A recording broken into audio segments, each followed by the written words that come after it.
नमस्कार मैत्रिणींनो, विरा फॅशन डिझायनरमध्ये आपलं सर्वांचं स्वागत आहे। तर आपल्याला आज 9 इंचाच्या पुढच्या बाहीची कटिंग करायची आहे। हा 34 इंच ब्लाउजचा पॅटर्न आहे। तर ही ब्लाउजची लांबी आहे 9 इंच आहे। त्याच्यामध्ये मी 1 इंच ॲड केलेला आहे। 9 इंच, 10 इंच किंवा 11 इंच ब्लाउजच्या बाहीची आपण कॅप हाईट किती घ्यायची आहे हे मी सांगणार आहे। ही बाही मी आधी लांबी मोजून घेत आहे।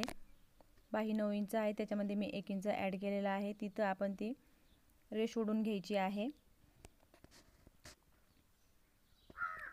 बाहीची कॅप हाईट ही बाहीच्या लांबीवर अवलंबून असते। जर बाहीला जास्त चुन्या पडत असतील तर कॅप हाईट वाढवून घ्यायची आहे।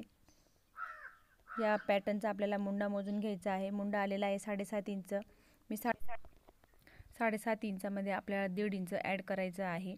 ही बाहीची रुंदी तयार होईल आणि मग कॅप हाईट किती घ्यायची आहे आपल्याला हे बघायचं आहे।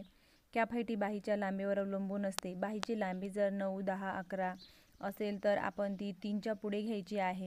हे 1.5 इंच अंतर मी ॲड करून घेतलेलं आहे। बाहीची पूर्ण लांबी रुंदी ही आपल्याला मिळालेली आहे। तर आता 9 इंचाच्या बाहीला आपण कॅप हाईट घेतलेली आहे 3.25 इंच। जर बाहीला जास्त घोळ येत असेल, चुन्या पडत असतील तर ती आपण 3.5 किंवा 3.25 सुद्धा घेऊ शकतो। 4 पर्यंत घेऊ शकतो। मी 9 इंचाची बाही आहे, त्याच्यामध्ये मी 3.25 इंच इतकं घेतलेलं आहे। आणि आता बाहीचा शेप देऊन घ्यायचा आहे। इथं 1 इंचावर आणि 2 इंचावर 2 खुणा करून घेतलेल्या आहेत। आणि आपण जिथं कॅप हाईट जिथंपर्यंत आपण बाहीची रुंदी मोजून घेतलेली आहे, मुंडा मोजून, तिरका मुंडा मोजून आपण जे खूण करून घेतलेले आहे तिथं आपल्याला बाहीचा शेप देऊन घ्यायचा आहे।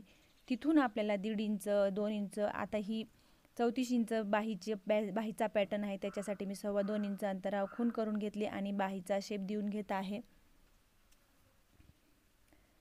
बाहीला जर जास्त चुन्या पडत असेल, घोळ येत असेल तर आपण ती 3.5 सुद्धा कॅप हाईट घेऊ शकतो। कॅप हाईट ही आपण 4 पर्यंत घेऊ शकतो। 9, 10, 11 पर्यंत बाहीची लांबी असली तर ती आपण 3.5, 4.25 घेऊन घ्यायची आहे।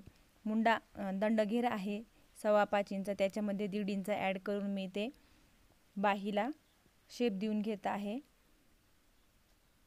सरळ रेषा ओढून आपल्याला बाहीची कटिंग करून घ्यायची आहे। ही बाहीची कॅप हाईट घ्यायची आणि रुंदी काढायची अगदी सोपी पद्धत आहे। माझा व्हिडिओ जर आवडला तर कमेंट्स करून सांगा मला। चॅनलवर नवीन असाल तर चॅनलला सबस्क्राईब करा। मध्ये सेंटरला कट मारून घ्यायचा आहे। फ्रंट साईडचा आपण शेप दिलेला आहे, त्याची आपल्याला कटिंग करून नोच मारून घ्यायचा आहे। आपल्या लक्षात येईल की ही फ्रंट साईडची कटिंग आहे। थँक्यू।